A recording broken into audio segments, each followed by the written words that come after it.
सबसे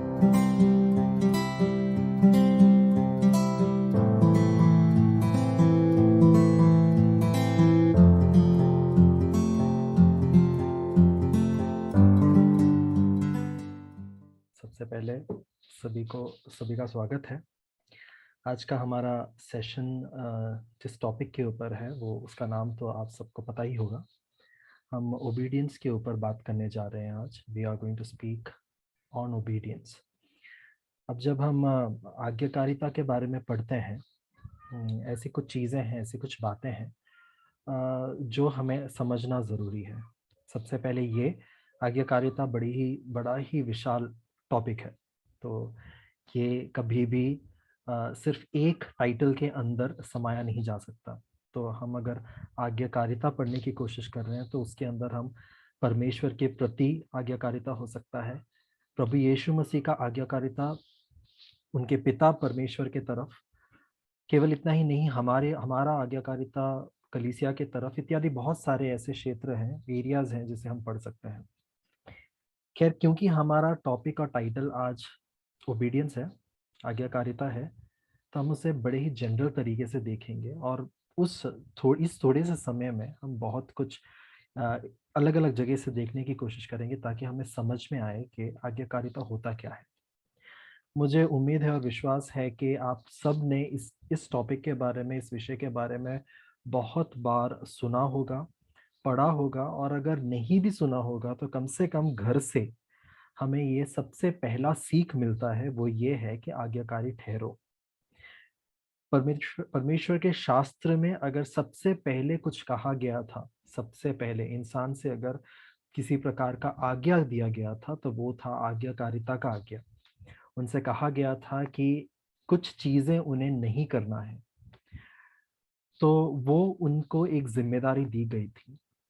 और अगर इस पॉइंट ऑफ व्यू से देखा जाए तो हम ये समझ सकते हैं कि ये मनुष्य जाति में सबसे पहला पाप जो आया वो आज्ञाकारी नहीं ठहरने की वजह से आया।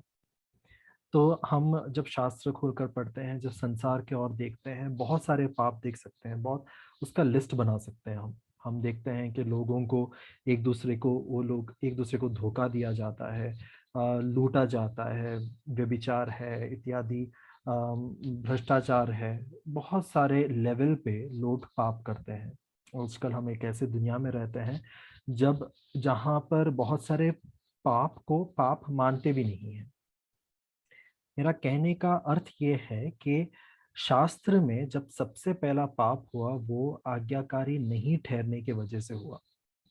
हम देख सकते हैं आदम और हव्वा जो सबसे पहले मनुष्य थे इस संसार में, जिन्हें परमेश्वर ने बनाया था, वो आज्ञाकारी नहीं ठहर पाए, इसलिए उन्होंने कुछ खोया। और वो क्या था? वो उनका खोना एक साधारण खोना नहीं था। वहां पर माफी की कोई गुंजाइश नहीं थी। उनके हाथ से जो गया, जो फिसला, वो ऐसी चीजें थी जो कभी भी वो खुद होकर, वो क्या, पूरा मनुष्य जाति खुद होकर कभी भी वापस नहीं पा सकते थे। Just because of their disobedience, they lost something which they could never regain back by their own efforts. तो कुछ ऐसी चीजें जो वो कभी पा नहीं सकते थे। और इसलिए हम देखते हैं पवित्र शास्त्र इस प्रकार कहता है कि एक इंसान के पाप के द्वारा, पवित्र शास्त्र में लिखा है कि एक इंसान के पाप के द्वारा पूरा संसार में जो है वो पाप फैला। पर वहां पर कहानी खत्म नहीं होती, क्योंकि हम जानते हैं नए नियम के अंदर इस प्रकार पढ़ा जाता है कि एक व्यक्ति के द्वारा हमें वो स्वर्ग लोक भी दिया गया, वो है प्रभु यीशु मसीह। So because of the sin of one man, everyone was considered sinner. Everyone is a sinner. पर क्योंकि प्रभु यीशु मसीह का वहां पर एक इंटरवेंशन होता है, एक कार्य होता है, प्रभु यीशु मसीह का इस जमीन पर आना एक ऐसा कारण बनता है जिसके द्वारा वो जो आज्ञाकारिता के, वो अनाज्ञाकारी रहने की वजह से जो समस्याएं पैदा पैदा हुई, वो समस्याओं को हटाकर उसके अंदर किसी प्रकार का निवारण कर कर मनुष्य को, जो इस प्रभु यीशु मसीह के ऊपर आप विश्वास करते हैं, उसे वापस वही स्टेट पर लेकर आया गया है जहां पर आदम और हव्वा पहले थे। आज्ञाकारिता एक बहुत मुख्य विषय है परमेश्वर के शास्त्र में। अभी एक सवाल मैं आपके सामने पूछता हूँ, मुझे जवाब की जरूरत नहीं है, आप खुद से ये सवाल पूछ सकते हैं, क्या आप आज्ञाकारी हो?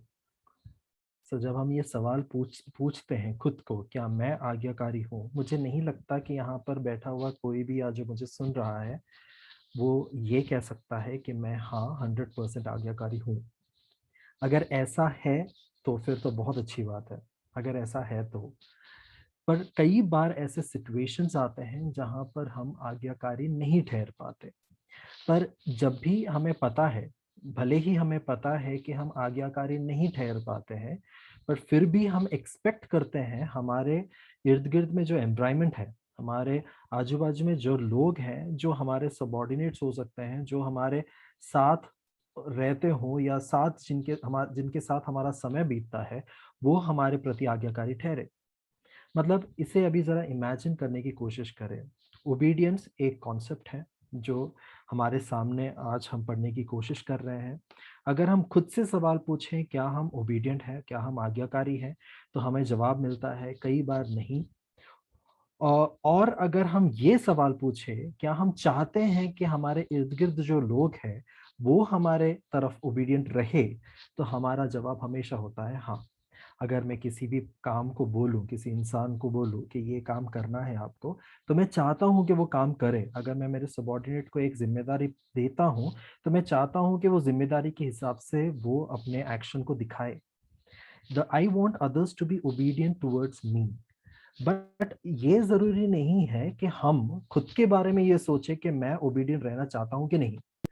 तो ये कई बार वो ड्यूअलिटी दिखाई देता है, वो दो चेहरा दिखाई देता है। कॉन्सेप्ट एक ही है, बट भले ही कॉन्सेप्ट एक है, हमारे बिहेवियर में, हमारे बर्ताव में हम अक्सर दो चेहरों को देखते हैं। वो प्रोसेस, वो मोमेंट जब मैं आज्ञाकारी नहीं भी हूं, उस क्षण में भी मैं चाहता हूं कि लोग मेरे तरफ आज्ञाकारी ठहरे। एक उदाहरण देता हूं, जब हम कभी किसी के ऊपर गुस्सा करते हैं, हम जानते हैं व्यर्थ में गुस्सा करना पाप है। हम जानते हैं, हम पहचानते हैं उसे। हम ये भी जानते हैं व्यर्थ शास्त्र के हिसाब से ना हो, बिब्लिकल या मसीहत के हिसाब से ना भी हो, हम जानते हैं गुस्सा इत्यादि जो भावनाएं हैं, जो जिसे ज्यादा बढ़ावा नहीं देना चाहिए। हमें ये पता है, we are to be obedient toward that particular concept कि हमें गुस्सा नहीं करना है, व्यर्थ में गुस्सा नहीं करना है। हम जानते हैं इस सच्चाई को। बट जब हम गुस्सा करते हैं, वो गुस्सा करने के प्रोसेस के दौरान, वो क्रिया के दौरान, हम बस एक ही चीज चाहते हैं। जिसके ऊपर हम गुस्सा करते हैं, हम उससे बोलते हैं तूने ये काम क्यों नहीं किया, तुझसे ये बोला गया था करने के लिए, मैं चाहता हूं कि कल के कल तू ये चीज मेरे को ला कर दे। ये सारी जो चीजें हैं वो क्या बताता है कि भले ही मैं ओबीडियंट नहीं हूं, बट फिर भी मैं चाहता हूं कि सामने वाला ओबीडियंट रहे। मतलब ये एक आयरनी की तरह काम करता है। मतलब कुछ जो मैं नहीं कर रहा हूं, बट फिर भी मैं चाहता हूं कि सामने वाला करे। ओबीडियंस हमें एक दो चेहरे के इंसान की तरह खड़ा करवा सकता है, या ओबीडियंस का ये कॉन्सेप्ट। कई बार हम इसे फॉलो नहीं कर पाते, बट हम चाहते हैं कि दूसरे दूसरे हमारे प्रति इसे फॉलो करें। जब हम शास्त्र में आते हैं, हम देखते हैं कि प्रभु परमेश्वर जब एदन के बगीचे में, जिसके बारे में उत्पत्ति का किताब पहला, दूसरा, तीसरे अध्याय में लिखा गया है, वहां पर हम देखते हैं एदन के बगीचे में जब भी प्रभु परमेश्वर आए, father God, when he was in that, वो जब वो फेलोशिप के लिए आदम और हव्वा के पास आए थे, हम देख रहे थे कि उन्होंने उनसे सवाल पूछा, और सवाल ये था कि तू कहाँ है, तू क्यों छुपा हुआ है, क्या तूने वो किया जो तुझसे मना किया गया था। वहां पर उनसे एक्सपेक्ट किया जा रहा है कि क्या तुम ओबीडियंट ठहरे। उनसे पूछा जा रहा है कि क्या तुम ओबीडियंट ठहरे। और वहां पर आ, आदम और हव्वा के उस बातचीत में भी आप इसी चीज को देखोगे। मैं उस एरिया, उस बाइबल वर्सेस को निकालना नहीं चाहता, क्योंकि हम सब काफी सुपरिचित हैं उन भागों से। हम देखते हैं आदम और हव्वा के शब्दों से भी वो यही चाहते हैं। वो कहता है, आदम से जब पूछा जाता है कि क्या तूने वो किया जो तुझसे मना किया गया था, और आदम ये कहता है कि तूने जो स्त्री मुझे दिया, उसने मुझसे ये पाप करवाया। आप समझ रहे हो आदम का बोलने का मतलब क्या है? वो ये बताने की कोशिश कर रहा है कि she was responsible for doing not doing something, वो उसके पास जिम्मेदारी थी कि वो जिम्मेदार थी कि वो कुछ चीजों को ना करे, पर उसने किया। मतलब ओबीडियंस या ओबीडियंट नहीं होने का या डिसोबीडियंट होने का श्रेय सिर्फ मेरा नहीं है, उसके साथ वो जो इंसान आपने मुझे दिया उसके ऊपर है। Now you see slowly the obedience is turning into disobedience is turning into another sin. ये अब यहाँ पर जो अनागाकारी ठहरने का जो क्रिया है वो दूसरे पाप में बदल रहा है, जिसे हम डिस्प्लेसमेंट कह सकते हैं या प्रोजेक्शन कह सकते हैं। एक ऐसा परिस्थिति जहां पर वो इंसान जो है, आदम जो है, वो कह रहा है कि मैंने पाप किया कि नहीं, मैंने फल खाया कि नहीं, that really doesn't matter, because that's not my fault. No, वो मेरी गलती नहीं है। वो किसकी गलती है? वो आपकी गलती है। आपने ये स्त्री बनाकर मेरी जिंदगी में भेजा, जिसकी वजह से ये गलती हुई। So slowly now disobedience is taking another form. और वही तरह का उसी तरह का सवाल जो है हवा को पूछा जाता है। तो यहाँ पर केवल आदम गलती में नहीं है, हवा भी उसी प्रकार की बातें करती है। वो बोलती है कि मैंने पाप नहीं किया, मुझसे ये सर्प ने पाप करवाया। So again there is a projection. ये चीज हमारे जिंदगी में भी कई बार आता है। Now when we undergo disobedience we often project that on others. हमसे अगर इस प्रकार सवाल पूछा जाए, अगर प्रभु हमसे सवाल पूछता है कि तूने ये क्यों किया, तो हमारे पास एक जवाब रहता है ये बोलने के लिए कि मैंने ये क्यों किया। और वो जवाब हमेशा जस्टिफाइड जवाब होता है। किस तरह का जवाब होता है? जहां पर हम साफ सुथरे निकलते हैं, मतलब हम खुद को वॉशिंग मशीन में डालने की कोशिश करते हैं। So disobedience, obedience is the law, is the command. आज्ञाकारी ठहरना नियम है या आज्ञा है। परंतु अनाज्ञाकारी ठहरने पर, जब हम आज्ञाकारी नहीं ठहरते हैं, वो एक नए पाप को पैदा करता है। वो है प्रोजेक्शन। प्रोजेक्शन मतलब दूसरों के ऊपर उंगली उठाना। और वो धीरे धीरे कर कर बढ़ता जाता है। और उस पाप के अंदर छुपाने का पाप, गुप्त पाप आ जाते हैं, और बहुत सारे ऐसे छुपाने के पाप आ जाते हैं। उसके उसका उसका जो वृक्ष है वो बढ़ता जाता है, उसके ब्रांचेस जो है वो बढ़ते जाते हैं। और वो धीरे धीरे बहुत बड़ा एक पेड़ के समान हमारे सामने खड़े हो जाता है।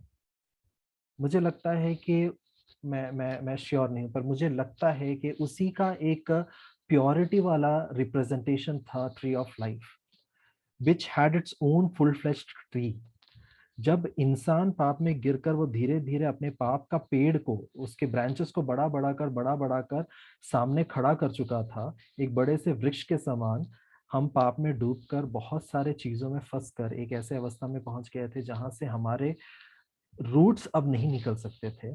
उसी का एक ऑपोजिट वर्जन था वहां पर ईदन के बगीचे में, the tree of life. Exactly opposite. एक इंसान जब अपने पेड़ को बनाता है वो पाप में बनाता है। परमेश्वर ने जब उस पेड़ को बनाया, उसने जिंदगी में और सच्चाई में उस पेड़ को बनाया। So this is what obedience does. Obedience changes us. माफ करना, डिसोबीडियंस डज।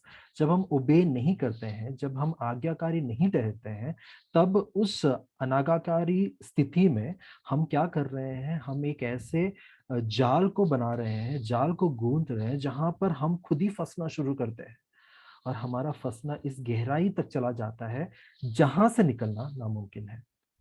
और वो केवल हमें नहीं, हमारे साथ बहुत सारे लोगों को ले जाता है।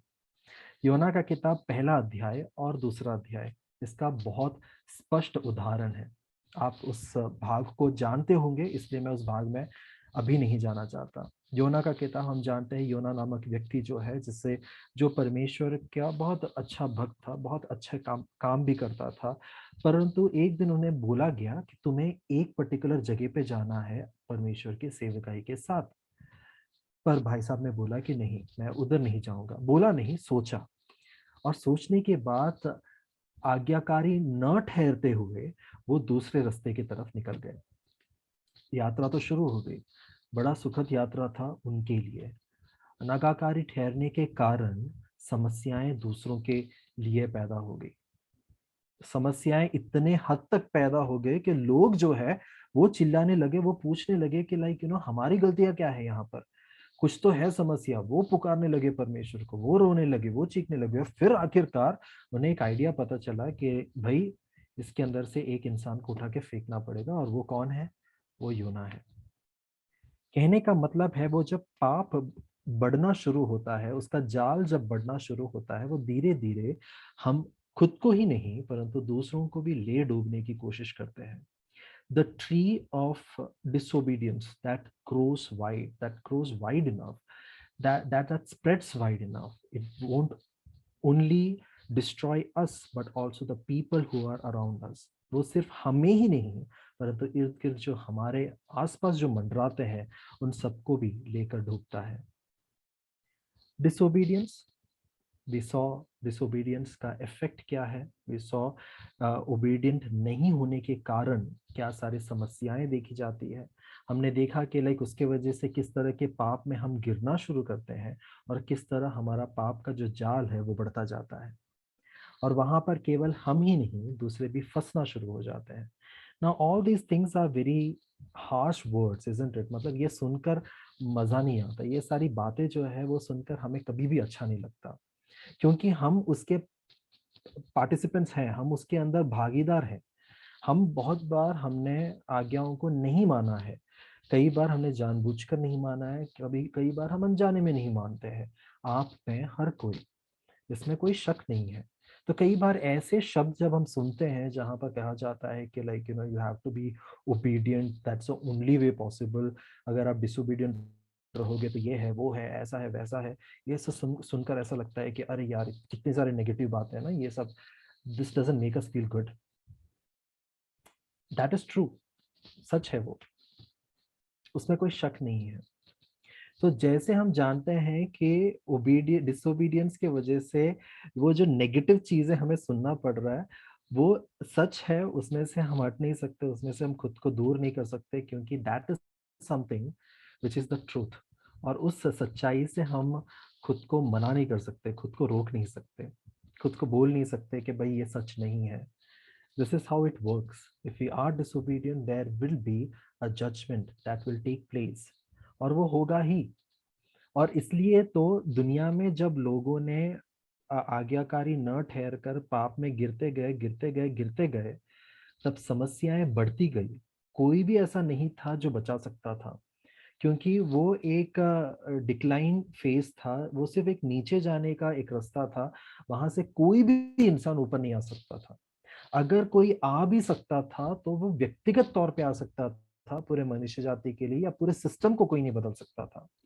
देखिए ये इस प्रकार का है द ग्रेविटेशनल फोर्स. हम जानते हैं ग्रेविटेशनल फोर्स है. आप हवा में कुछ भी उठाओ, कुछ भी उड़ाओ, वो नीचे आएगा ही आएगा. Except for few things, because of their own personal credit they will fly. जैसे कि प्लेन होता है, ग्रेविटेशनल फोर्स सारी चीजों को नीचे खींचती है, बट प्लेन को भी ऊपर नीचे खींचने की कोशिश करती है. But there is now something called the principle of aerodynamics, something which is very different from that which we study in gravitational force, और वो विपरीत दिशा में काम करता है. उत्पत्ति का किताब उसका 6वां अध्याय, जहां पर हम नूह के बारे में पढ़ते हैं, नोहा के बारे में, और जगत में आए सबसे बड़े जल प्रलय के बारे में पढ़ते हैं. हम देखते हैं वहां पर कि पूरे लोगों, जितने लोग वहां पर थे, उन सभी को ये संदेश दिया गया था कि जगत का अंत होने वाला है, संसार का अंत होने वाला है.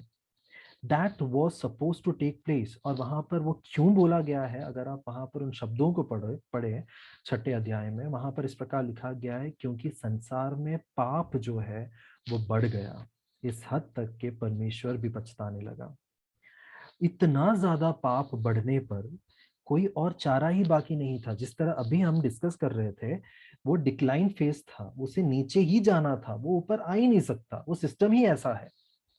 तो धीरे धीरे वो जेनेसिस 1 में, उत्पत्ति 1 में जो उत्पत्ति 1-2 में जो आज्ञाकारी नहीं होने का पाप जो एक इंसान ने, दो व्यक्ति ने किया, उनके वजह से अब 6ठे अध्याय में हम देखते हैं there is a large population of people who are going in that downfall.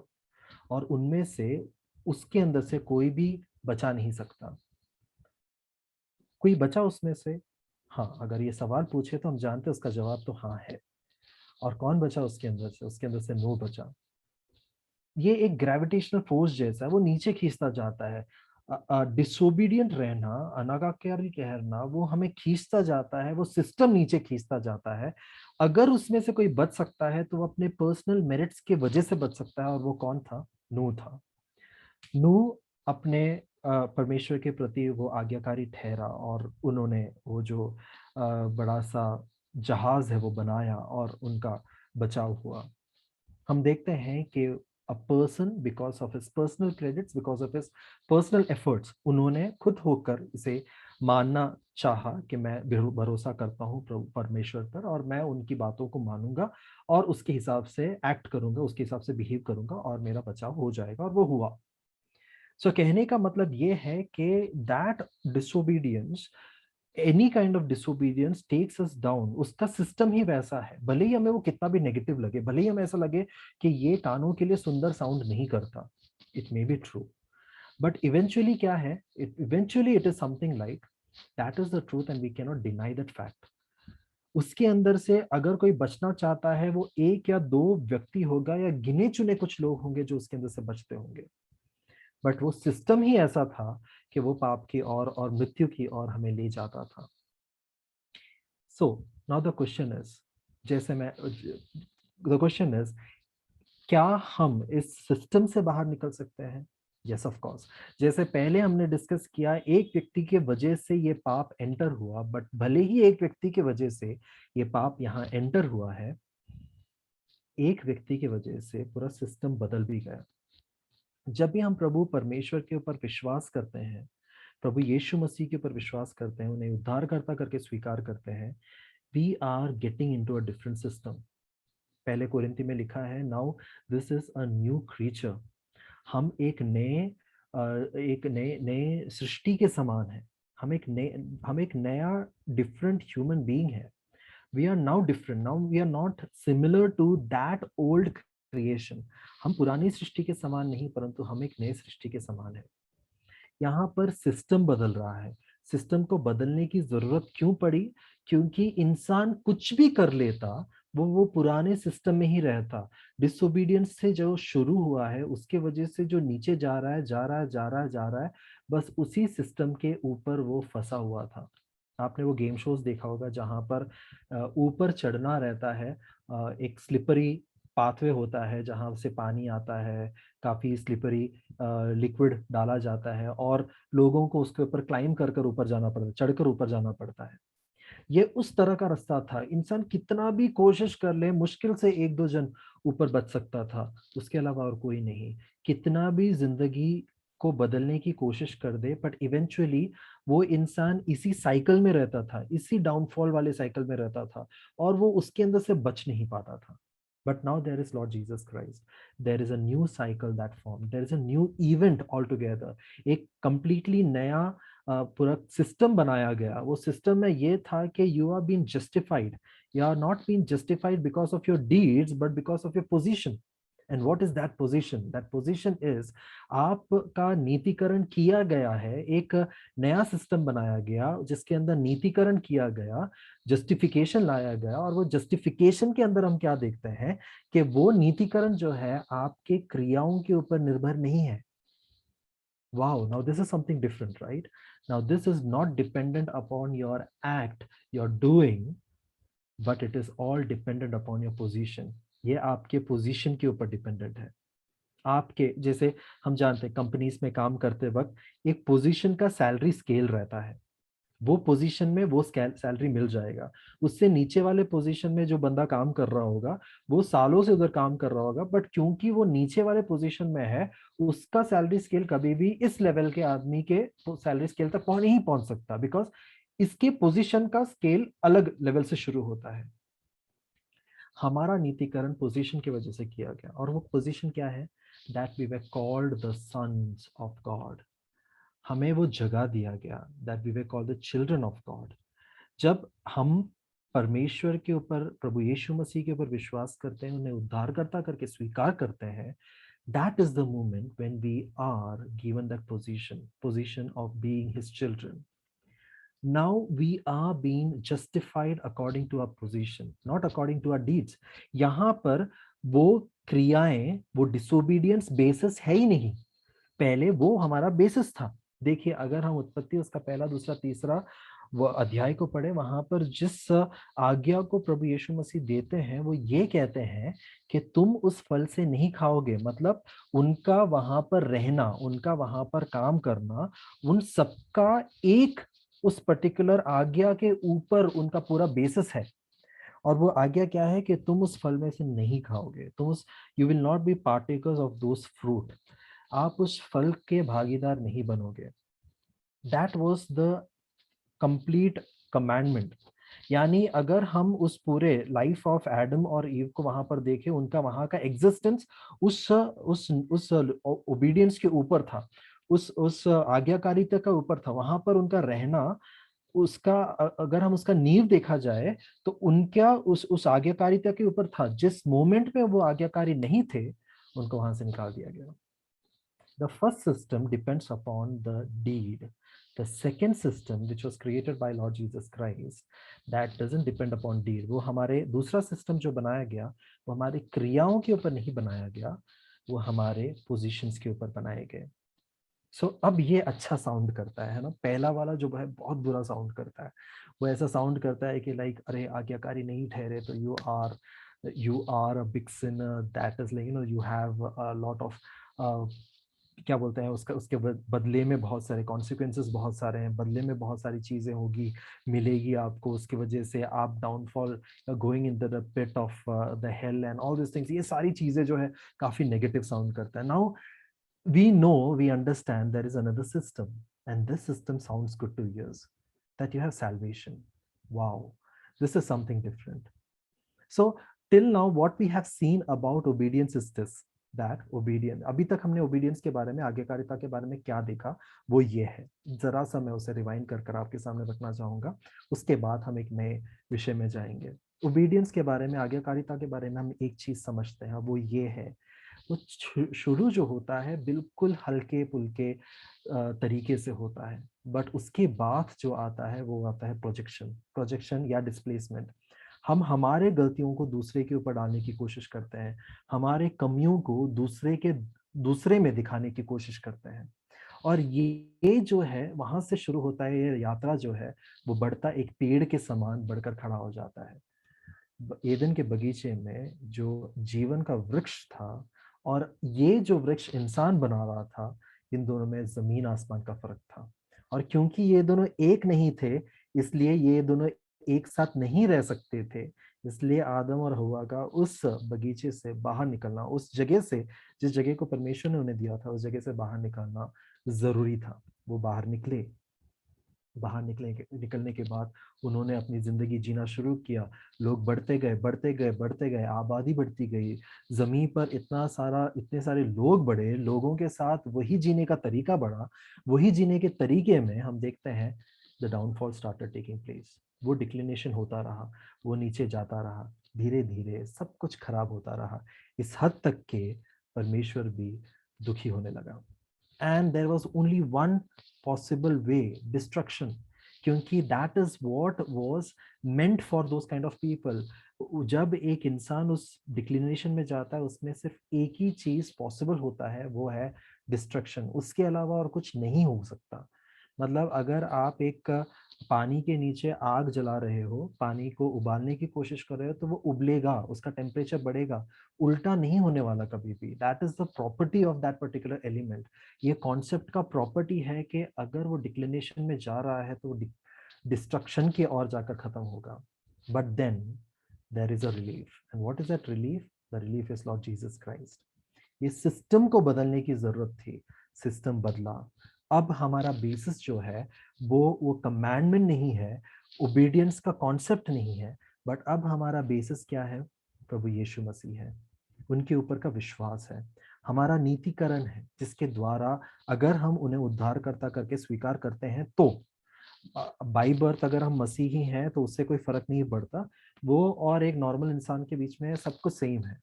The moment we accept Lord Jesus Christ and we consider, yes, He is my Savior, जब हम उन्हें उद्धारकर्ता करके स्वीकार करते हैं, that is the point when the system changes. Now my justification is based on the position and not on my deeds. जब मैं उन्हें उद्धारकर्ता करके स्वीकार करता हूँ, मेरा नीतिकरण जो है अब मेरे औहदे के ऊपर निर्भर करता है, मेरे कर्म के ऊपर या मेरे डीड्स के ऊपर नहीं। ये जब मैं कह रहा हूं, इसे एक वाक्य कहकर मैं इसको यहाँ पर खत्म करना चाहूंगा। भले ही हमारा उद्धार है, हमारा बचाव जो है वो पोजिशनल है, and it's not dependent upon deeds, that doesn't mean कि एक विश्वासी के जीवन में डीड्स काउंट नहीं किया जाता। Obviously it is being counted. The epistle of James, जब मैं ये कह रहा हूं कि एक व्यक्ति का उद्धार जो है वो कर्म के ऊपर नहीं, और उसके ओहदे के ऊपर जो परमेश्वर उसे देता है, उसे संतान कहलाए जाने वाला ओहदा जो दिया जाता है, भले ही उसके ऊपर निर्भर हो, पर फिर भी मैं ये कहना चाहता हूँ, एक विश्वासी के जीवन में जब एक विश्वासी हो जाता है, प्रभु मसीह में विश्वासी हो जाता है, उसके जीवन में deeds matter. The epistle of James is the biggest example of it. वहां पर डीड्स विथ फेथ बताया गया है। याकूब का जो पत्रिका है उसके अंदर हम देखते हैं जहां पर विश्वास के साथ कर्म के विषय में बताया गया है। सो इट डजंट मीन कि हमारे जीवन में कर्म नहीं होंगे तो चलेगा, इट इज नॉट दैट।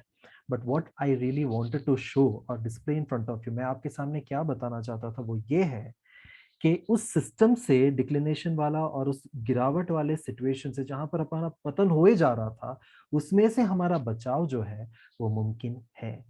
हम उस सिस्टम के भागीदार नहीं हैं अभी, अगर हमने प्रभु यीशु मसीह के ऊपर भरोसा किया है। इसी के साथ मैं एक दूसरे विषय में जाना चाहता हूँ, वो ये है, एक इंसान होने के नाते हम बचपन से बहुत सारी चीजों को सीखते हैं। हमारी जिंदगी जो है it is based upon learning. हम बचपन से सीखते जाते हैं, we go on learning lot of new things. Okay, हम बचपन में जब पैदा होते हैं, we learn to suck, and that's how we are fed. हम धीरे धीरे दूध पीना कैसे शुरू करते हैं, क्योंकि हम वो सीखते हैं, वो नेचुरल टेंडेंसी को हम क्रिएट करते हैं।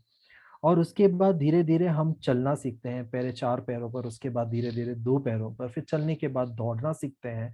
हम बात करना सीखते हैं, पहले एक एक शब्द बोलकर हम सीखते हैं, उसके बाद धीरे धीरे हम पूरे शब्द बोलते हैं, और उसके बाद पूरे वाक्य हम बताते हैं, उसके बाद हम पूरा स्पीच लेने लायक सीख लेते हैं या पढ़ लेते हैं। कहने का अर्थ यह है कि हमारे जिंदगी के हर दिन में हम सीखते रहते हैं। अगर हमारे जीवन से, एक इंसान की जिंदगी से ये लर्निंग का कॉन्सेप्ट हटा दे, तो समझने की कोशिश करिए कि हमारी जिंदगी फिर जिंदगी है ही नहीं, मतलब उसके अंदर कुछ बचा ही नहीं है। If there is no learning, the concept of learning in a human being, अगर एक इंसान के अंदर ये सीखने की प्रक्रिया न हो, तो फिर वो जिंदा ही नहीं रह सकता, वो सीख ही नहीं सकता। इवन हम जब क्लाइमेट चेंजेस से गुजरते हैं, हमारा बॉडी सीख रहा है कि वो नए क्लाइमेट के साथ किस तरह अडेप्ट कर सके। Isn't it wonderful? मतलब हाँ, हर दिन नोइंगली अननोइंगली सीखने की कोशिश करते हैं, कुछ नई चीजों को समझने की कोशिश करते हैं। See how beautifully we are created, how wonderfully we are created. Probably that is what is called, कितने अद्भुत तरीके से हमें बनाया गया है कि हम इवन क्लाइमेट चेंजेस को अडेप्ट कर लेते हैं, उसके हिसाब से हम जी लेते हैं। हम वहां पर बीमार गिरते होंगे, पर धीरे धीरे में हमारा वो कन्वर्जन हो ही जाता है। कितने अद्भुत तरीके से बनाया गया है। शायद इसलिए पहला माफ करना, भजन 139 के अंदर लिखा गया है, we are wonderfully created, right? हमें बहुत ही अद्भुत तरीके से बनाया गया है। Now this learning is a part of human being, ये तो हमें पता है। और दूसरा एक इंपॉर्टेंट एस्पेक्ट है जो इंसान की जिंदगी में है, वो है कम्युनिकेशन। कम्युनिकेशन, एक दूसरे के साथ बातचीत करना, एक दूसरे के साथ मिलना जुलना, एक दूसरे के साथ हमारे आइडियाज को शेयर करना, एक्सेट्रा एक्सेट्रा। कोई भी रिश्ते में कम्युनिकेशन का होना बहुत जरूरी है, बहुत बहुत बड़ी जरूरत है। वो कम्युनिकेशन से हम पीछे नहीं हट सकते। अगर किसी रिश्ते में कम्युनिकेशन ना हो, तो प्रॉबेबली वो रिश्ता डगमगाना शुरू होता है। उसके अंदर अगर एक्सचेंजेस ऑफ आइडियाज ना हो, तो रिश्ते जो है वो ठंडे गिर जाते हैं। तो आपके साथ, आपकी दोस्तों के साथ आपकी बातचीत नहीं हो रही है, तो धीरे धीरे वो आपको पहचानना, वो जितना आपको जानते थे उस जानने में कमी महसूस होती रहेगी।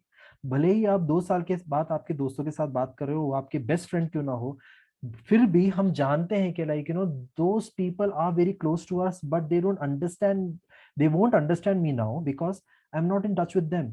जो मेरे जिंदगी में चेंजेस आए हैं वो इसे पहचान नहीं पाएंगे अब, क्योंकि मैं उनके साथ टच में नहीं हूँ। Communication is an integral part of relationship, and learning is an integral part of human being.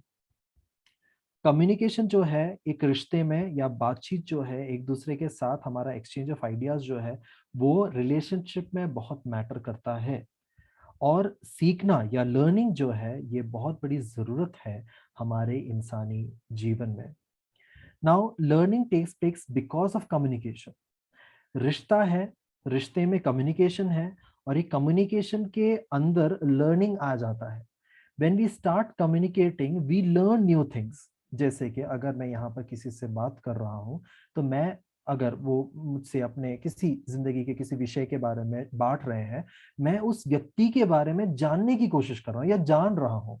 Through the communication I am learning a lot of new things. So learning takes place because of communication. If there is obedience, then the learning takes place perfectly. Now this is a bit confusing statement.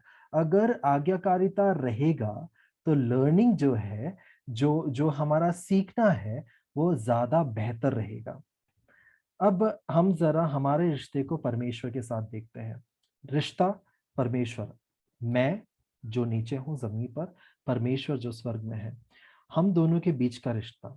ये रिश्ते के बीच में communication होना जरूरी है। What is this communication? I interact with him, he interact with me. जो भी हम, अगर आप सरल रूप में समझना चाहते हो, भजन 119 में जो कुछ भी भजन लिखने वाला कहता है कि I walk on your precepts, I walk on your statutes, ये सारी जो चीजें भजन लिखने वाला कहता है वो सारी चीजें हम इस कम्युनिकेशन में पा सकते हैं। मेरा और उनका रिश्ता, परमेश्वर ऊपर है, यहाँ मैं हूँ, हम दोनों का रिश्ता, this is getting stronger and stronger because of communication.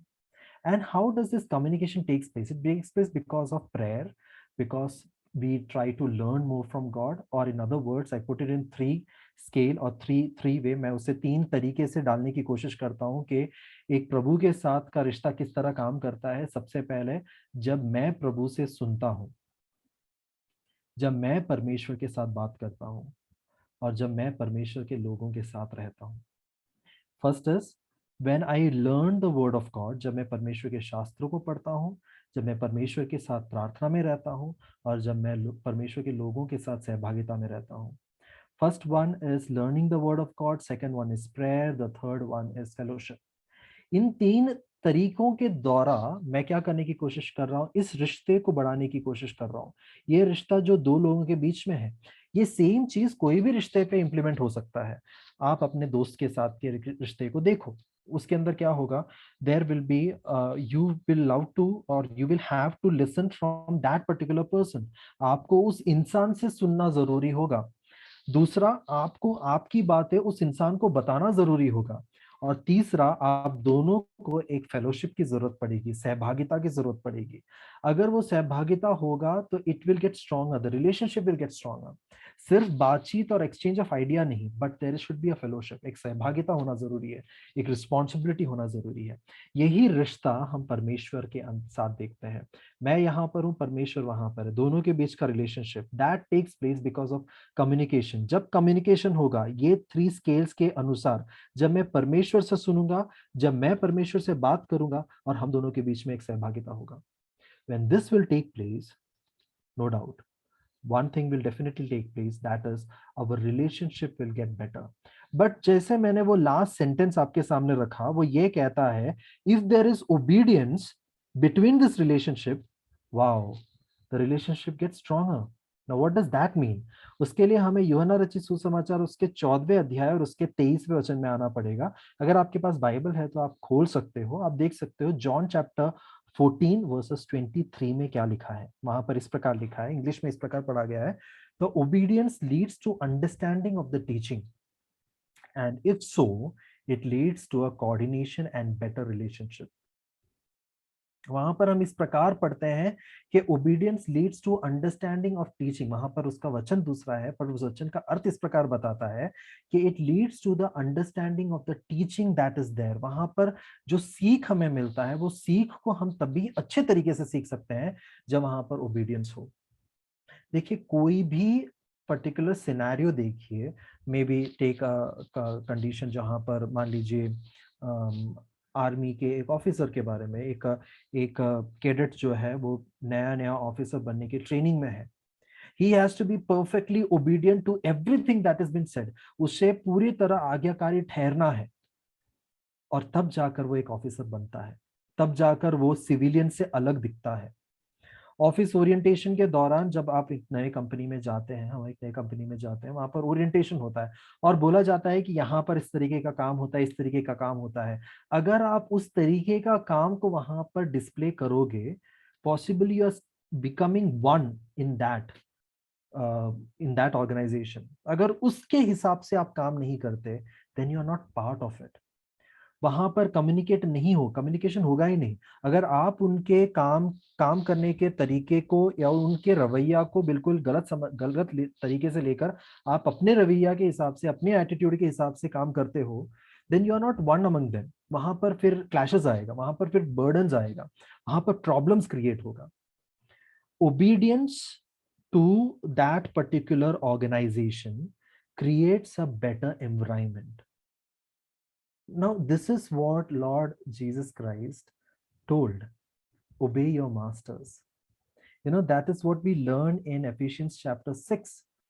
बोला है कि be subordinate to, तुम तुम्हारे मालिक के सामने आधीन रहो, उनके आधीन रहो। ये इसका मतलब क्या है?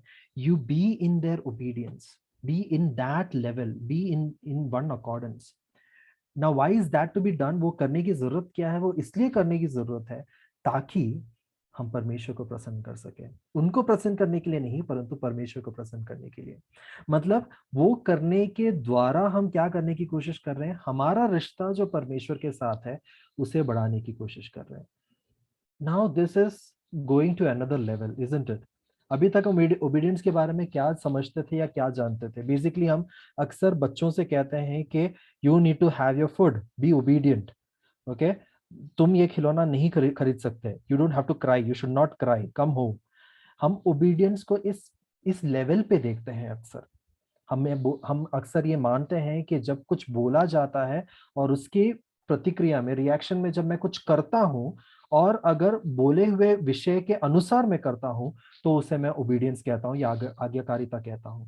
But it is not confined to those boundaries. वो उन सीमाओं में स्थित नहीं है, उसके बाहर भी बहुत कुछ है, उस क्षेत्र के बाहर भी बहुत कुछ है। और वो ये है कि now obedience is something that creates a better communication, creates a better relationship. अब ओबीडियंस से हम ये समझ रहे हैं कि वो हमारे आइडियाज को एक्सचेंज करने में मदद करता है, वो हमारे बातचीत में मदद करता है, केवल इतना ही नहीं, हमारे रिश्ते स्ट्रॉन्ग करने में मदद करता है। अगर आप अपने जीवन में वो उदाहरण चाहते हो, आप अपने दोस्त के साथ देखिए। जब वो आपसे लॉयल्टी एक्सपेक्ट करता है, it is a unwritten obedience, law of obedience that the person is expecting from you. जब वो आपसे लॉयल्टी इज द फेथफुलनेस, जो सिंसियरिटी वो एक्सपेक्ट कर रहा है, वो इंसान जो एक्सपेक्ट कर रहा है, वहां पर एक ऐसा नियम है जो लिखा हुआ नहीं है, बट आज्ञाकारिता से जुड़ा हुआ नियम है। द पर्सन इज एक्सपेक्टिंग, ये जैसा मैंने उसको बोला नहीं है to be good good towards me, but because he is my friend, I expect him to be good. There is a unwritten law of obedience. एक ऐसा रूल है, एक ऐसा नियम है जो लिखा नहीं है, बट वहां पर आज्ञाकारिता से जुड़ा हुआ है। It creates the relationship stronger. So basically what we understand is obedience जो है that really matters in the field of communication and relationship. तो हम एक चीज तो समझे, सबसे पहला विषय वो ये है कि डिसोबीडियंस, ओबीडियंट रहने के लिए हमसे डेफिनेटली बोला गया है, उसमें कोई दो राय नहीं है। बट कई बार हम उस डिसोबीडियंस में रहते हैं, परंतु अगर हम डिसोबीडियंस में रहेंगे, it will go to the downfall, it will make us land up into the destruction. उसमें कोई शक नहीं है, हम डिस्ट्रक्शन के उस फील्ड में जाकर गिर जाएंगे, उस एरिया में जाकर, उस क्षेत्र में जाके गिर जाएंगे जहां पर हमारा नाश हो सकता है। और वही हो सकता है क्योंकि उसका सिस्टम ही ऐसा काम करता है। जैसे गुरुत्वाकर्षण नीचे की ओर खींचता है, वैसे अनागाकारी ठहरना हमें नीचे की ओर ही खींचेगा, वो कभी भी हमें ऊपर की ओर उठने नहीं देगा। बट अगर हम दूसरी ओर दूसरे सिस्टम को देखें जो प्रभु यीशु मसीह ने बनाया है, वहां पर उसका बेसिस हमारा क्रिया या हमारा कर्म नहीं है। और अगर किसी का बेसिस क्रिया और कर्म नहीं है, तो वहां पर आज्ञाकारिता के बारे में चर्चा नहीं हो रही है। वहां पर किसी और विषय के बारे में चर्चा हो रही है, वो है प्रभु यीशु मसीह का लहू जो कलवरी की क्रूस पर बहाया गया है। इसलिए वो दूसरा सिस्टम बहुत इंपॉर्टेंट है, ताकि हम इस सिस्टम से बाहर निकले और वो दूसरे सिस्टम की ओर जाए। वहां पर पोजिशनल अपलिफ्टमेंट है, वहां पर एक ऐसा उठाव है जो इंसान की क्रियाओं के ऊपर निर्भर नहीं है। योना का उदाहरण हमने देखा था, उसने गलती की, उसने आज्ञा नहीं मानी, वो दूसरे जगह पर गया, उसे उठाकर नदी में, उस सागर में फेंका गया, तूफान से भरा हुआ सागर था। वो बेचारा अब फंसा हुआ है कहाँ पर? एक बड़े से मछली के पेट में। और वहां से अब उसका बचाव जो है उसके कर्म और क्रिया के अनुसार नहीं होगा। किसके अनुसार होगा? परमेश्वर के अनुसार होगा, प्रभु यीशु मसीह के अनुसार होगा। और वो वहां पर प्रार्थना करता है, उसके दूसरे अध्याय के पहले वचन, दूसरे वचन से अगर हम उसके 9वें वचन तक, 10वें वचन तक पढ़े तो हम देखते हैं कि पूरे प्रार्थना को लिखा गया वहां पर। वो कहता है कि मैं यरूशलेम की ओर नजर उठाता हूँ, मेरे इर्द गिर्द जो ये जाल फंसा हुआ है उसे निकाल दे। And there is a positional change, he is shifted from that place, और उसका वो जो औदा है वहां पर बदलाव को देखते हैं। जहां पर योना फंसा हुआ था वहां से उसे उठाकर दूसरे जगह पर डाल दिया गया।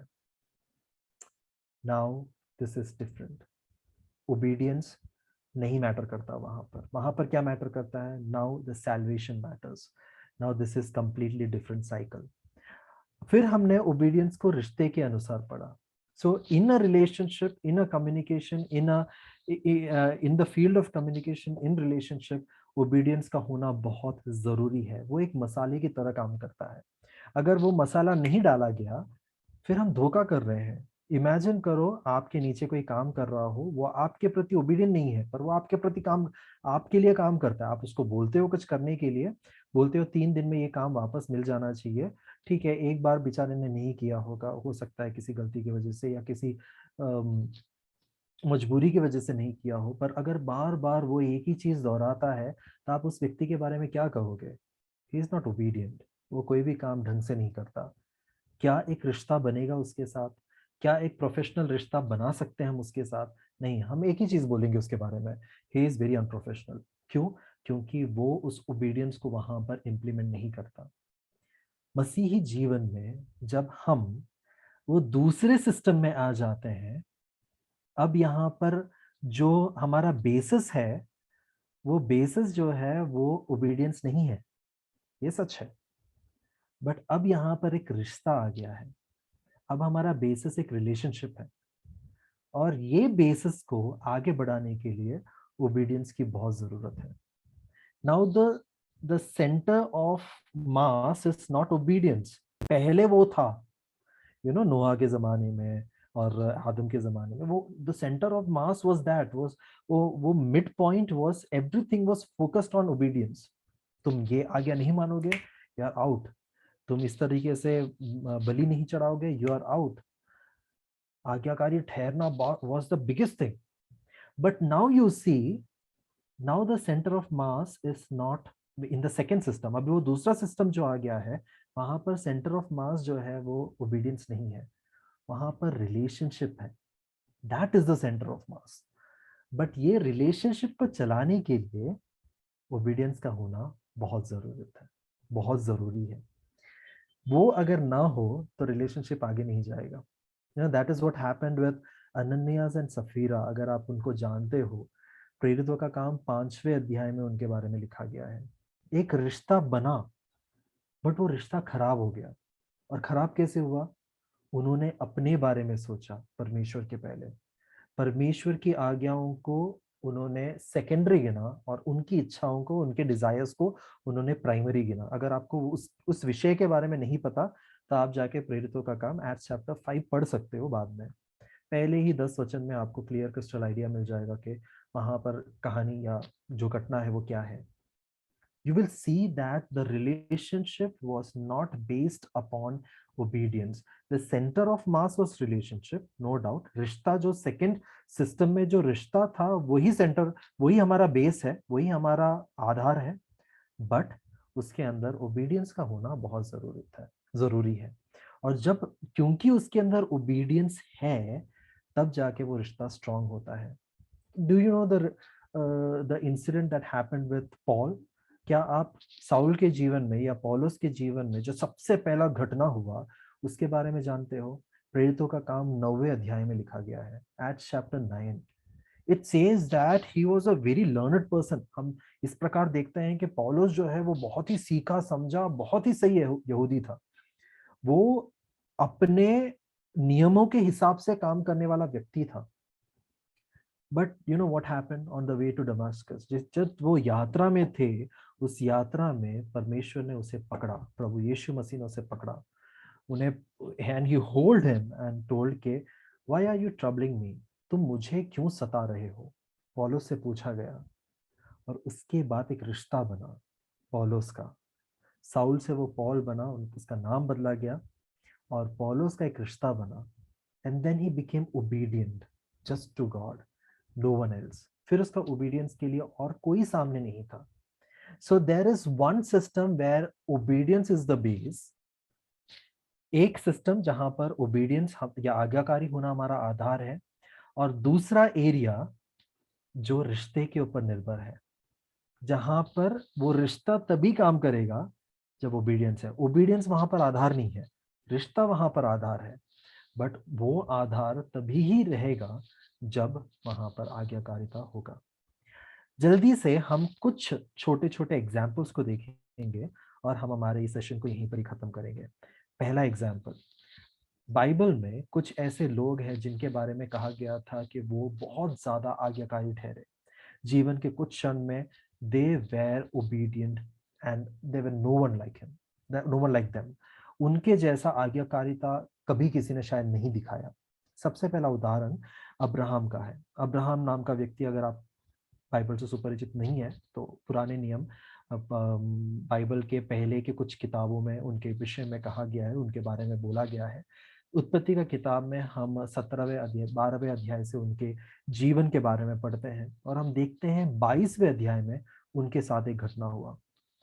वृद्धावस्था में उनको एक बच्चा होता है, और वो बच्चे के बारे में प्रभु परमेश्वर इस प्रकार उनसे कहते हैं कि तुम्हें इस बच्चे का बलि चढ़ाना होगा। पर वहां पर वो कैच क्या है पता है? 22वें अध्याय का पहला वचन, अगर आपके पास बाइबल है तो आप निकाल कर पढ़ सकते हो, देख सकते हो। वहां पर लिखा है कि then God wanted to test him, और वो टेस्ट चल रहा है वहां पर। यानी वो जानबूझकर वहां पर इसहाक को, जो अब्राहम का पुत्र है, उसे मारना नहीं चाहते थे। He didn't wanted to kill him. It was kind of a test which was given to Abraham. Abraham को एक परीक्षा दिया गया था जिसमें से उसे उत्तीर्ण होकर, अच्छा होकर, पास होकर बाहर आना एक्सपेक्टेड था, और वो हुए भी, अच्छी बात है। बट इमेजिन करो, वो आज्ञाकारी ठहर कर टेस्ट तो पास कर लिया उन्होंने। वो गए, उन्होंने उनके पुत्र को पकड़ा, बोला कि लाइक बेटा चलो मेरे साथ। एक पहाड़ पे गए जिसका नाम था मोरिया पहाड़, वहां पर गए, और उसके बाद अपने बेटे को बांधे और लेटा दिया बलि वेदी के ऊपर, और उन्होंने अपने हाथ को उठाया भी। और हम इस प्रकार पढ़ते हैं, मेरे ख्याल से उसका 17वें वचन में इस प्रकार पढ़ते हैं कि he stretched forth his arms, he came to that last point, जहां पर अब एक सेकंड भी इधर उधर हो जाए तो चीजें खराब हो सकती है। But then it was a test, ऐसा बोला गया उसके अंदर। और इसलिए वहां पर पहले से दूतगण खड़े थे, और वो दूत चिल्लाए, वो बोले कि Abraham, you will not harm your kid, तुम तुम्हारे संतान के ऊपर किसी भी प्रकार का हानि होने नहीं दोगे। दूत चिल्लाकर बोले। Very good, right? I mean something that came out as a happy ending। मतलब कुछ ऐसा हुआ वहां पर जिसका अंत बड़ा खुशहाल है, बहुत अच्छी बात है। बट जस्ट इमेजिन करें अगर उसका ऑपोजिट हुआ होता। यानी कि अगर अब्राहम से बोला जा रहा है, Abraham you have Isaac with you, आपके पास आइसक है, उसका बलि चढ़ाना है। The only son that you have, वो शब्द वहां पर इस्तेमाल किया गया है, आपका एक लौता पुत्र, उसका बलि चढ़ाना है, किसी और का नहीं, आपका इकलौता पुत्र। उसका बलि चढ़ाना है। And Abraham would be like no, see you ask me anything else I will do that, but I won't do this. आप मुझसे कुछ भी बोल लो, पर मैं ये नहीं कर सकता, बाकी सब मैं कर दूंगा। जितना मेरा धन संपत्ति सब मैं देने के लिए तैयार हूं, पर मैं मेरे बच्चे को नहीं दे सकता। इमेजिन दैट ये ऐसी कहानी होती या इस तरह का सिचुएशन होता, तो क्या बदल जाता 22वें अध्याय में। शायद हम इस तरीके से अब वहां पर ये पढ़ते कि अब्राहम को बोला गया और अब्राहम ने कहना नहीं माना। क्या आइसक मरा? नहीं। क्या उनके जिंदगी में कोई बदलाव आ सकता है? शायद नहीं। शायद आ भी सकता होगा पर शायद नहीं, क्योंकि उस घटना की वजह से उनके जिंदगी में, उनके लाइफ स्पैन में या उनके लाइफ एपिसोड्स में कोई बड़ा चेंजेस नहीं आ रहा है। तो कोई बड़ा चेंजेस तो शायद नहीं आता, बट वहां पर अब्राहम बहुत कुछ खो देता। Obedience that brings relief. एक ऐसा रिलीफ अब्राहम को मिला वहां पर, इब्राहिम को वहां पर एक ऐसा संतुष्टि मिला, एक सेटिस्फैक्शन मिला, because his relationship with God increased many folds. बहुत गुना ज्यादा उनका रिश्ता जो है परमेश्वर के साथ बढ़ गया। इसी के अलावा हम देखते हैं वो एक ऐसा ओबीडियंस था जहां पर हम स्वतंत्रता को देखते हैं। when that angel is shouting, जब वो दूत वहां पर खड़े के चिल्ला रहा है, तू तेरे संतान के ऊपर किसी भी प्रकार का हानि नहीं होने देगा, इसका अर्थ क्या है? यहाँ पर एक जगह पर बलि चढ़ाने की बात कर रहे थे, जहां पर एक इंसान को मार देने की बात कर रहे थे। मतलब वो एग्जिस्ट, मतलब वो खत्म, इस दुनिया से he was going to be no more। मतलब उनका, उनके आने वाली जिंदगी क्षण सब कुछ गायब। और दूसरी तरफ हम एक स्वतंत्रता को देखते हैं जहां पर बोला गया है हल्का सा भी हानि उसके ऊपर नहीं होगा। मतलब these are two extremes.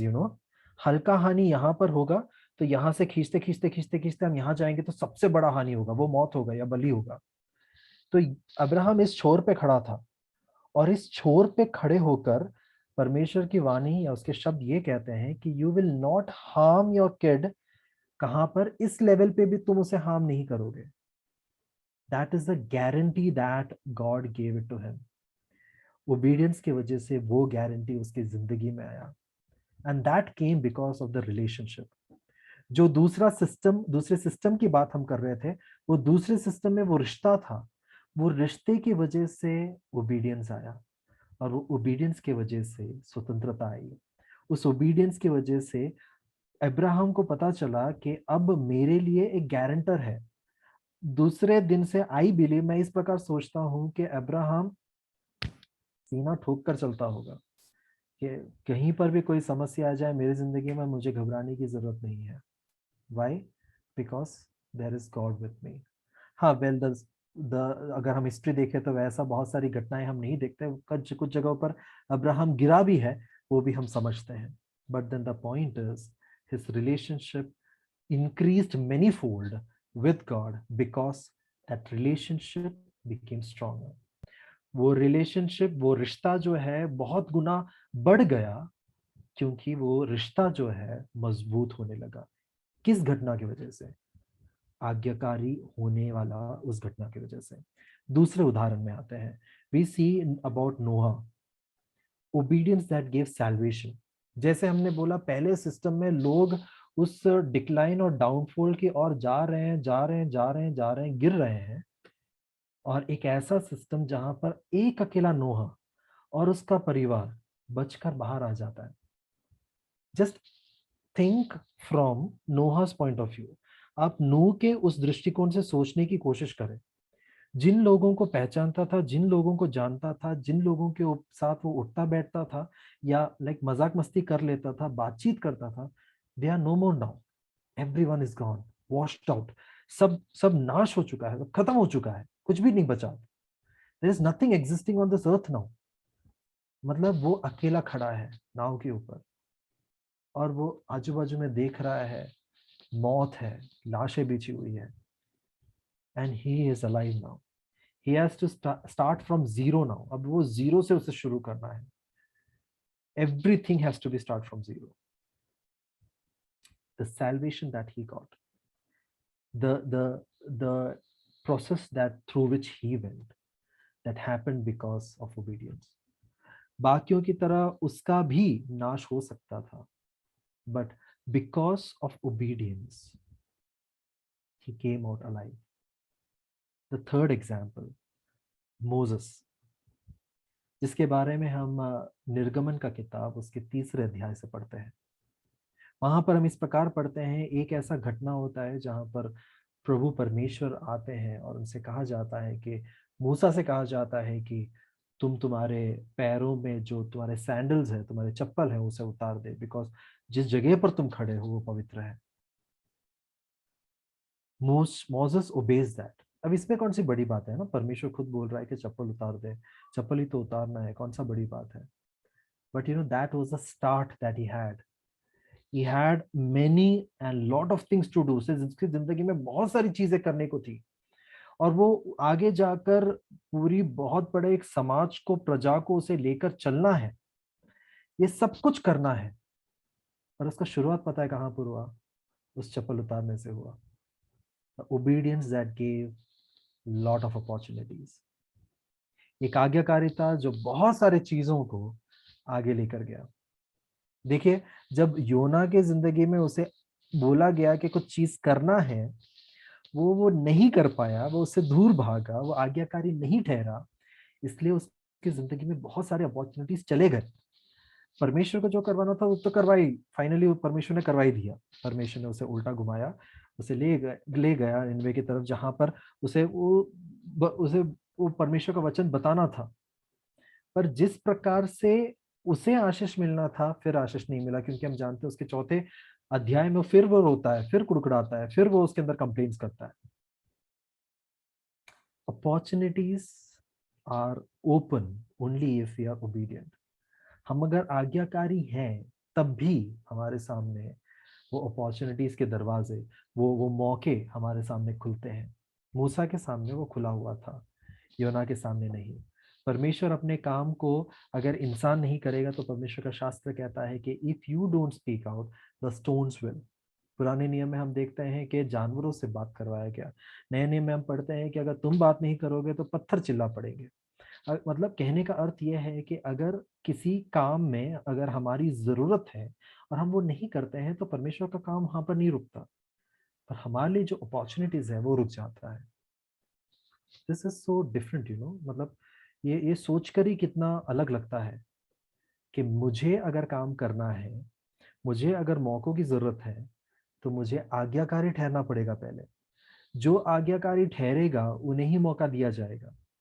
Opportunities, obedience that give opportunities. And finally हम दानियल की किताब में जब आते हैं, दानियल के विषय में पढ़ते हैं, दानियल और उसके दोस्तों के विषय में। पहले अध्याय में हम देखते हैं कि दानियल और उसके दोस्तों को कहा गया था तुम राजा के मेज से खाना खाओगे, और दानियल ने क्या कहा?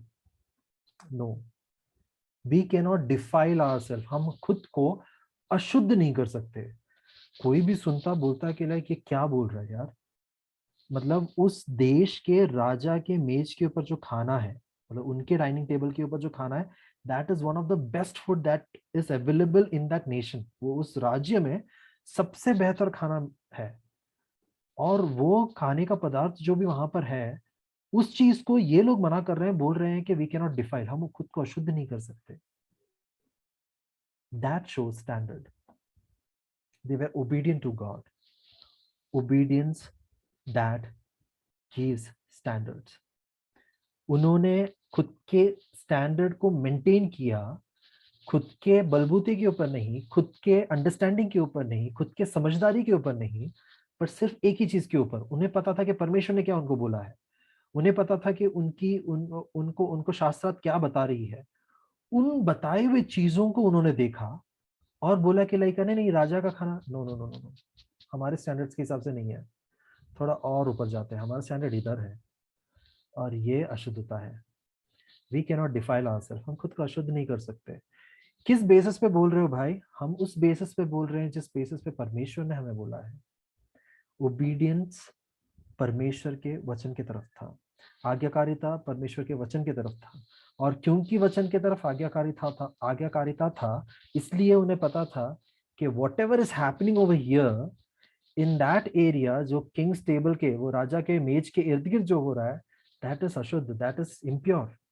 वी कैन नॉट डिफाइल, हम खुद को अशुद्ध नहीं कर सकते, बिकॉज हम तो यार यहाँ पर है। Obedience that give standards. So आज हमने क्या क्या देखा? हमने ये देखा कि दो सिस्टम है हमारे सामने। अगर हम परमेश्वर के ऊपर, प्रभु यीशु मसीह के ऊपर विश्वास नहीं करते हैं, we are obviously in the first system. पूरा दुनिया वो सिस्टम है, बहुत सारे लोग हैं उसके अंदर। नूह के जमाने में भी पूरा दुनिया वो सिस्टम में था। एक अनाज्ञाकारिता से शुरू होता है, डिसोबीडियंस से शुरू होता है, and that cycle goes on goes on goes on goes on goes on. पर ये साइकिल कभी भी ऊपर नहीं जाता, नीचे की ओर जाता है, and there is a destruction that is waiting. वहां पर एक नाश होने वाला पूरा सिचुएशन, सर्कमस्टेंसेस रेडी है, हम बस उस रास्ते पर है। अगर उस सिस्टम से बाहर निकलना है तो ऑब्वियसली हमें एक नया सिस्टम पकड़ना पड़ेगा, और वो नया सिस्टम क्या है? प्रभु यीशु मसीह का। अब यहाँ पर आधार जो है हमारा कर्म नहीं है, हमारे डीड्स नहीं है। पहले वाले सिस्टम में हमारे डीड्स आधार थे, इसलिए आदम को जब बोला गया you shall not be partakers of those fruit, आप उस फल के अंदर से नहीं खाओगे, you will not eat from that tree, उसका मतलब क्या था? सब कुछ was based upon that deed, everything was dependent upon that deed. First system deed के ऊपर डिपेंडेंट है, सेकंड सिस्टम रिश्ते के ऊपर डिपेंडेंट है। यहाँ पर जैसे ही हम प्रभु यीशु मसीह को उद्धारकर्ता करके स्वीकार करते हैं, the moment we consider him as the saviour of our life, that is the moment जब एक रिश्ता बनता है। हमारा आधार रिश्ता है, हमारा बेसिस रिलेशनशिप है, बट रिलेशनशिप को चलाने के लिए ओबीडियंस की जरूरत है, और उसके उदाहरण के रूप में हमने कुछ उदाहरण को देखा। So we have two systems. One is dependent upon deeds, one is dependent upon relationship. और हमने इसके अलावा एक कुछ 4 एग्जाम्पल्स देखे जहां पर हमने ये पढ़ा आज्ञाकारिता से हमें क्या सब मिलता है। और यहाँ पर जिन लोगों के बारे में कहा गया वो सभी लोग जो है इस रिलेशनशिप के ऊपर डिपेंडेंट थे, इस रिलेशनशिप के ऊपर बेस्ड थे, इसलिए वो ओबीडियंस को ज्यादा वैल्यू देते थे। यहाँ पर ये लोग डीड ओबीडियंस को वैल्यू उनके कर्म की वजह से नहीं दे रहे थे, वो उस रिश्ते में थे इसलिए उस ओबीडियंस को दे रहे थे। That's why we see obedience that gives freedom, obedience that gives relief, obedience that gives eligibility, एक योग्यता देता है कि मैं मेरे परमेश्वर को दोस्त कह सकता हूँ। ओबीडियंस दैट गिव्स सैल्वेशन, जो हम नोहा के उदाहरण से देखते हैं। Obedience that gives area of opportunities, जो मौके देता है, वो जो हम मूसा के जीवन से देखते हैं। योना के जीवन में उसका विपरीत हुआ, वो भी परमेश्वर का भक्त था बाय द वे। और आखिर में obedience that gives a standards. So obedience is definitely a big area to study, जहां पर हम बहुत सारी चीजें पढ़ सकते हैं। पर ये कुछ चीजें हैं जो अगर हम खुद के साथ बांधे रखें तो हमारा रिश्ता जो है, जो दूसरा सिस्टम है, अगर हमने परमेश्वर को, प्रभु यीशु मसीह को उद्धारकर्ता करके स्वीकार किया है, तो ये रिश्ता जो है वो आगे बढ़ता जाएगा, ठीक उसी तरह जिस तरह मूसा के जीवन में हुआ, जिस तरह दानियल के जीवन में हुआ, अब्राहम के जीवन में हुआ, नूहा के जीवन में हुआ। Thank you so